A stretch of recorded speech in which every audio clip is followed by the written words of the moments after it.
Hello, Terry here, Hot Wrench Fabrication. Coming to you from the Hot Wrench Fabrication shop. Kind of a little update on what's going on. If you've been watching my Dunes videos lately, you're familiar with my Orange Crush.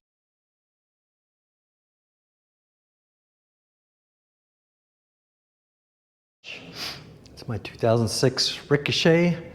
It's got a LS3 in it. And she was getting a little tired. She started hitting pretty much zero on the oil pressure after I drive for a while and get it hot. So I am in the process of overhauling the little girl. I actually got quite a bit going on right now. I got this Subaru rail that almost done with. It actually starts and runs. I got to finish up a little bit of the wiring. I have another customer's car out here. This little bad girl needs a little bit of love. And then I have one more that I'm building an engine on. Or actually, we're having an engine built. It's actually going to be a dart block with all the goodies in and over 1,000 horsepower. That's in the Tatum that you've probably seen on my channel before. So concentrating on this one today. Just got it back from the machine shop. It's all clean and honed and bored and ready for all of this goodness. So basically I'm going to start measuring everything, doing a dry fit to make sure everything fits right, get my oil clearances set. I got reconditioned rods.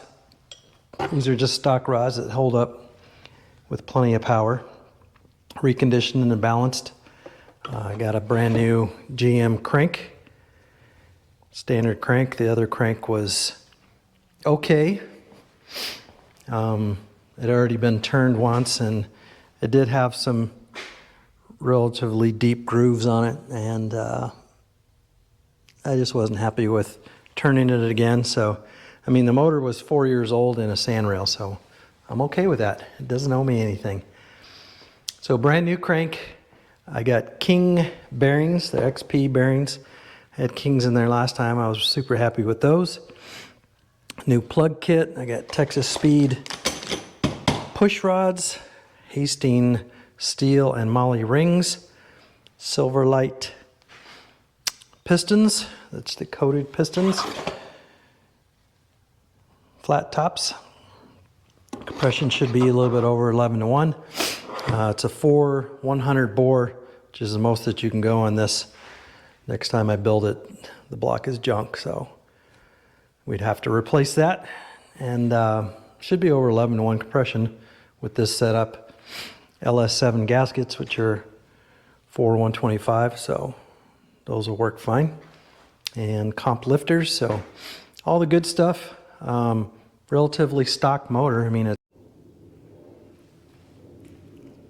sorry, my camera just went out for some reason. So like I was saying, relatively stock motor, just got some good parts on it, holds up to the abuse it gets at the dunes. Does have a cam in there and a cam card, just a Jegs cam. There are definitely bigger cams. This one's a 585 lift. Duration is 228, 230 at 50. Advertised duration is 283, 286. So not huge, but it's pretty good for this. I got this cam because it's a little bit more of a torque cam. I'm already losing some torque because of the intake manifold that I'm running, which is the sheet metal intake and kind of short runners on there, so that absolutely kills the bottom end.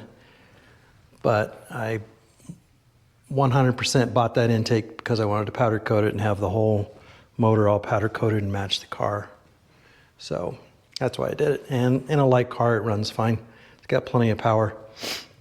So I'm going to start the measuring process. I'm not going to go through all that because there's literally hundreds of different videos on YouTube. Sorry.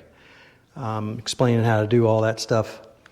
There's a couple different ways, plastic gauge and doing it with an actual bore gauge. So I'm going to do it both just to kind of double check my numbers, but this stuff it's all fresh, new crank, new bearing, so it should be just fine. I'm looking at probably 0024 on the oil clearance. It's 24 thousandths. And if it's not there, then you got to basically send it back to the machine shop or try and get different bearings. But most of the time that I've found, in fact, all the time, I don't think I've ever sent it back, the oil clearances are all good. So start with ring gap, oil clearances, and then start putting this thing together. So I'll show you different stages. Like I said, I'm not going to run through it all because it gets kind of monotonous and boring. I'm literally going to be here all day long. But yeah, we'll get her going. All right, so first thing I'm going to do is set the ring gap, or at least measure it. I have the top ring in here. Kind of hard to see. Second ring is in there. And the general rule of thumb, and it's been this way for quite a while, is about 4 thousandths per inch of bore. I do have a chart here that tells you, so kind of hard to see, but for basically just a stock street strip type motor, it's 4.5 thousandths or 4.5 ten thousandths. So 4-inch bore times 4 thousandths, that's 16 thousandths. And I have my feeler gauge here, and I have an 18 thousandths in there, which is technically just perfect. Fits just right. And the second ring also fits just right. So 0.045 times 4.1 gives you 18.6 or something like that thousandths. So I'm good. I'm not going to check them all because everything's pretty consistent. If I was building a really, really expensive, high-speed, lot of horsepower engine, I would probably measure every single one of them and set them up. They do have file fit rings where this gap would be super tight, and you actually file them to your specs, but these rings are pretty much good to go out of the box. So that was easy. And now we'll start moving on to measuring the bearing clearance. Okay, just a quick explanation on the oiling system. Oil pump bolts on here, and this is one of the oil galleries that oil is going to travel down from the pump. This one right here needs a plug, so basically when they build the block, they bore this out, and it goes all the way along where this bump is right here and goes through here. So all these areas can't be casted in, so they have to go back and machine those. So you have a machined hole that goes through here, a machined hole that goes through here, and then a machined hole that goes through here. The oil is basically going from here to here, straight down here, comes up through this hole, and back down through this hole, goes through the filter, and then right here needs another plug, and it's actually a barbell, and then the oil goes down this little passageway right here, and then from here it gets distributed throughout the motor. So they have, on high performance motors, they have what's called a main bearing priority. So the oil actually goes to the mains first. On this one, it goes down through here and then just starts getting distributed through here, goes back through this hole, goes back up to the front, and then just kind of goes everywhere from there. So here's another passageway for the oil to go through. So it goes to the cams, goes to the mains, goes to the lifters. It kind of all gets spread all at the same time after it goes back through here. So the plug here, the little barbell that you've probably heard so much about, that goes in here after you pick it up off the floor. That goes in there, and what it does is that it allows the oil to go through the filter. So very important that that's in there. But yeah, just want to go through and plug all these up. I usually just reuse most of the plugs, but this kit was relatively inexpensive, so just this old nasty plug that I have, and it already comes with a little sealant on there, so I'm going to clean up the hole a little bit and then pull all the new galley plugs in there, or gallery I guess it is. So we'll get that plugged up. Then I'm going to take the caps off, put my ARP studs in there, and start measuring for the bearing clearance. All right, got a couple holes on the block that are a little jacked up. This is where my motor mounts go onto. This one's definitely bad. I'll go through and kind of clean the rest of these up and see if they're bad or not. But yeah, this one's bad too. So I bought a kit. Basically, this is a time cert kit, but it's made by those guys. I don't know how to say that. Cinnamon, whatever it is. 10 millimeter by 1.5 by 14 millimeters long. So basically what a time cert thread cert kit is ouchie. Those are in there pretty good. It is a new set of threads. So instead of having a helicoil, which is a coiled up set of threads that go in there, they're kind of a one-time use. This is an actual steel insert. So drill it, tap it, ream the top for this little shoulder, and then this is the installer. So you get a brand spanking new set of threads that goes in there, and that's a nice permanent fix. Kind of expensive. This particular kit was a little over $100 through Amazon. I like it because it came with some extra inserts. The actual Time Cert brand was similar in price, maybe just a little bit more, but it only came with like 4 inserts, so that kind of sucks. And the inserts are a little expensive, so I'm going to give this kit a try and see how it works. Looks like a pretty decent kit, so we'll see. All right, so I drilled the holes out, which obviously was super easy, going through aluminum. They went like butter. And then I did the little shoulder on there with the reamer. So drill bit in the drill, reamer in the drill, and just put a little bit of cutting fluid on there, and super easy, went through it. And now I'm going to do a little power tap. Just run this down in there, super easy, and I'll put my insert in. So yeah, that's the final product. All right, well, that was extremely easy. Took maybe 5 minutes at the most. So nice, I'm assuming these are steel or maybe stainless steel. Inserts in there going into aluminum block, so a nice permanent set of threads now. I didn't see any kind of a mechanical binding like a normal time cert. Actually has a little bit of a flare at the bottom of the threads that mechanically binds it in there. I didn't see that these had that. Other than that, it's a really, really nice kit. I just put some red Loctite on them. And if you had something better than red, that would work too, because those really never need to come out.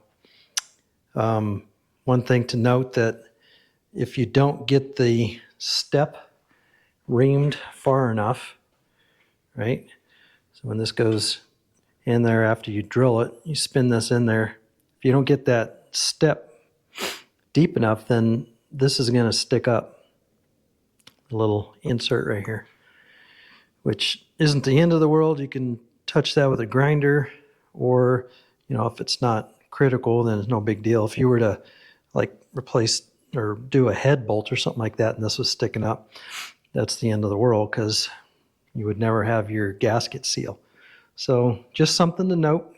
Keep track of that. Mine are actually down below the surface a tiny bit, which I'm okay with. That works. Okay, so now I put my main studs in there, ARPs. Took the number 1 cap with the bearings. Everything's nice and dry. Clamp this down to 60 foot-pounds where it's supposed to be torqued at. And then I measured my number 1 main journal with the micrometer.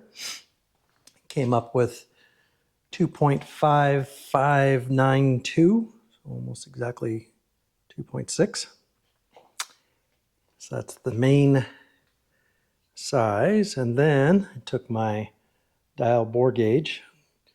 It's kind of hard to do with one hand, but stuck it in there and basically zeroed it out. And then stick it in here. Dang it. and kind of move it back and forth. And like I said, it's hard to do with one hand, but move that back and forth, and I got right at 2 thousandths clearance on there. So it's a tiny bit on the tight side, but this dial bore gauge wouldn't go down quite enough, so I'm just using the threaded part, which is not going to be 100% accurate. So that's just one way to measure it. I know I have at least 2 thousandths clearance in there, so I want to plastic gauge it next and see where those sit. I kind of like plastic gauge a little bit better. Once again, I'm not building a 100% race motor. It's just a almost stock, nice little dune motor. So should be fine. All right, so this is plastic gauge. Comes in 0.025 to 0.076 millimeters, or there's a American is 001 to 003. So green is definitely the most common. So each one of these little bars is a separate scale. So you can cut one of the scales off or tear it, either way. And then you have something that looks like that. Open up the package and there's going to be a little green piece of plastic in there. You lay it horizontal or vertical. I guess that's vertical. On the crankshaft. And you put your cap back on, torque it down, and yeah, you can kind of see the line there where it squeezed it. So torque it back down as normal and squeezes it down. And then you just put your plastic up there. And as you can see, definitely doesn't fit that size. First one is 001. Second one is 0015. This one is 2. See, it lines up pretty good with that one. And it's a little too fat for 2.5. So basically I have 2 thousandths oil clearance.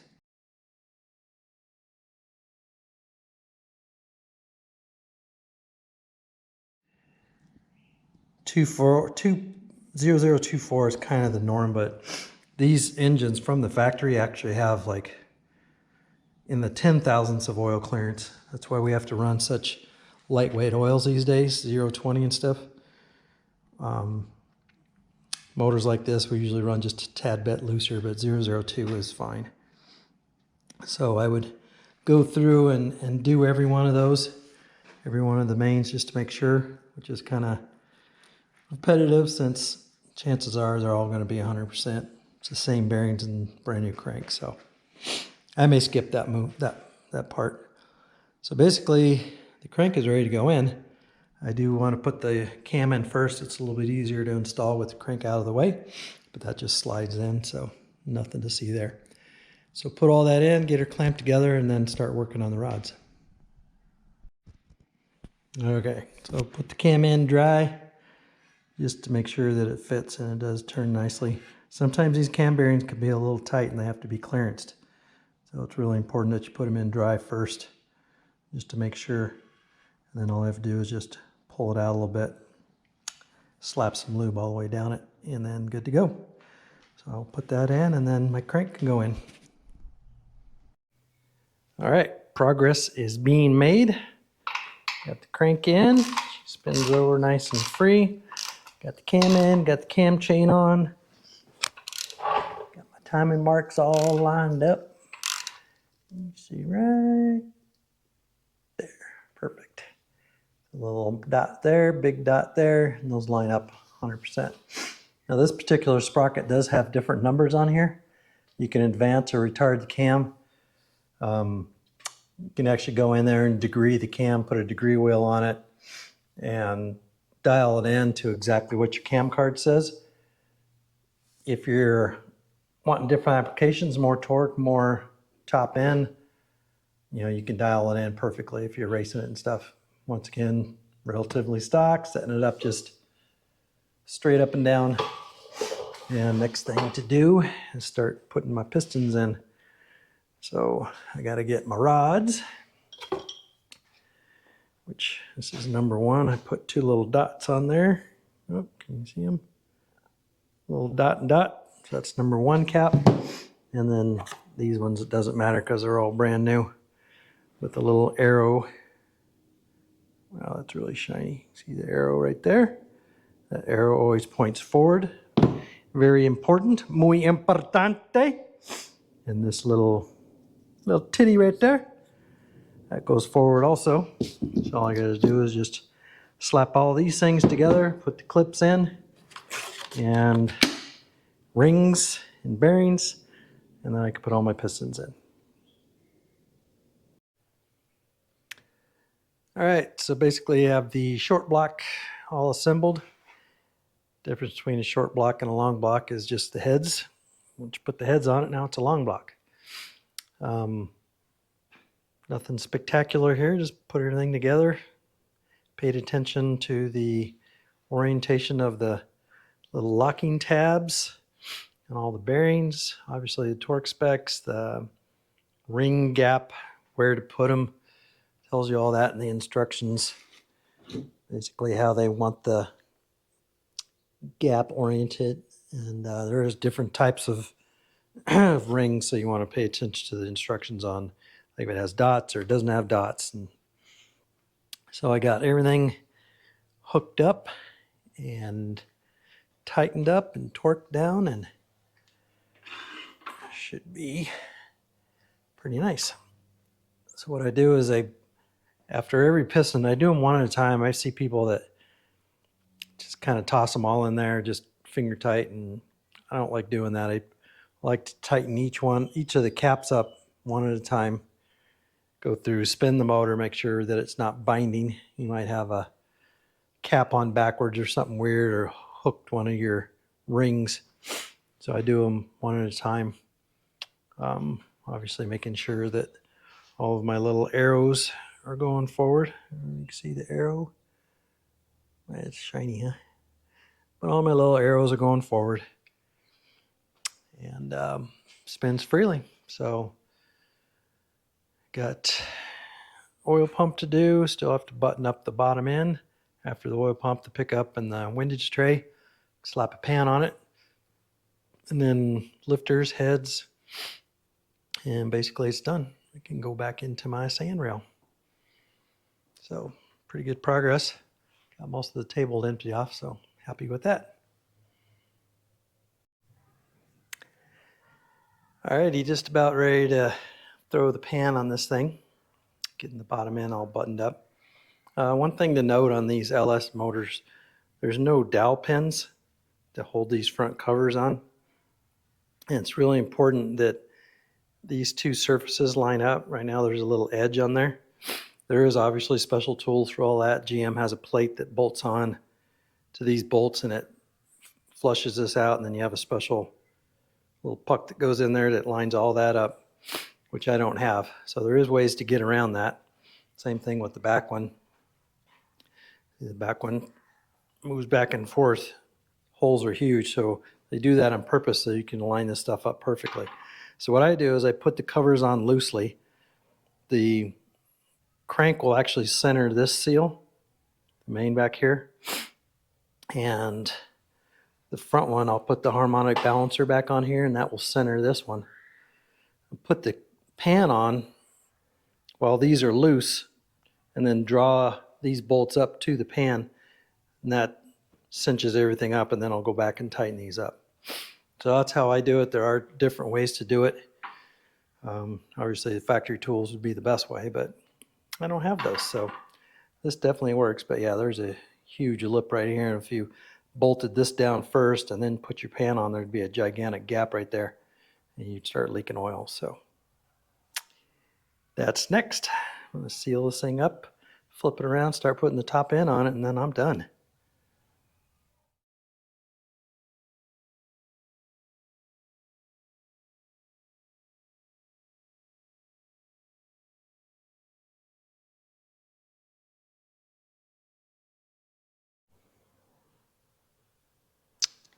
Engine is assembled and ready to go back in. So tomorrow I will take it off the stand, put the clutch on, and then slap it in. Hopefully it's not raining. It was raining this morning. It's been raining for the last several days. That's my car under the cover. It's all nice and protected. Normally keep it in my toy hauler, but I can't get it in there without it running. So get it running tomorrow. Be nice to get that one out of the way. And then this one comes off the lift and goes in its spot with a nice little cover on it. But yeah, it took basically a day and a half. Started on it yesterday after lunch and just now finished it. So it's about 4 o'clock. So I'll stab it like this and then put the intake and accessories and everything back on. It's actually pretty easy. But yeah, turned out nice. Stoked. Friday morning. Getting ready to stab this bad boy. Got my old cherry picker here. I just upgraded it not too long ago with the Harbor Freight air over hydraulic ram. That's a must. Only thing, it's a little jerky when it goes up, but so much better than having to pump that handle. Pump that jam, pump that handle, pump that jam. So yeah, gotta get it off the stand, put the clutch on it, and then she's going in the old Orange Crush over here. Finally got it out from under this cover, covered up the other car, and yeah, get this bad boy running today. I miss the old girl. As soon as I get this running, I can get some more dunes videos, which you guys really seem to enjoy. Appreciate all the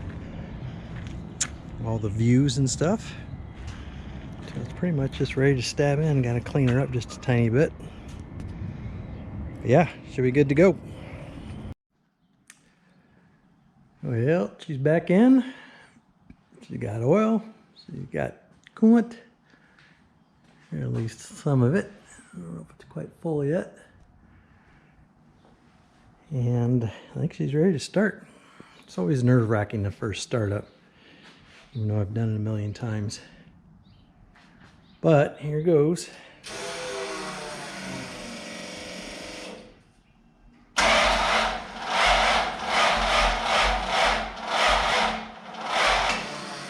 Alrighty. Obviously the battery's a little low. I did hook up the charger not too long ago, so there you go. Official first start didn't start.